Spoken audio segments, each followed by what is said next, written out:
খোলা হাওয়া, কলমে কল্যাণী ব্যানার্জি, কণ্ঠে আমি শ্রী শ্যাম। আমি খোলা জানলার পাশে বসে আছি কতদিন ধরে, খোলা আকাশটা দেখব বলে, কিন্তু কংক্রিটের ওই দেয়ালগুলো আমায় দিল না দেখতে। একটু খোলা বাতাসের আশায় উন্মুখ হয়েছিল আমার ঘর্মাক্ত শরীর ও বন্ধ মনটা আমার। পেলাম না আমি। তার বদলে আধুনিক যান্ত্রিক মেশিনের গরম হাওয়া মুখে এসে লাগলো। কিছু সবুজ গাছ দেখব বলে রাস্তা দিয়ে হাঁটছিলাম, কিন্তু না, রাস্তার ধারে একটাও সবুজ গাছ পেলাম না।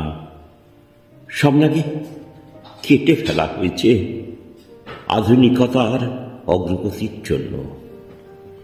নদীর ধারে এলাম একটু ঠান্ডা জল পান করার আশায়। পেলাম না। নোংরা প্লাস্টিক ও আবর্জনা ঢেকে ফেলেছে নদীর নির্মল মুখ।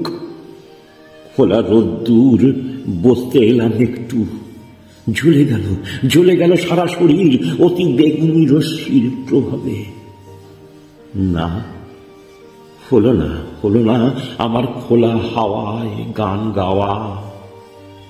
আমরা এখন যান্ত্রিক, অতি আধুনিক, তাই সবটাই মেকি।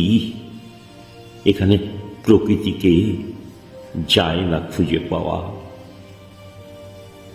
নমস্কার।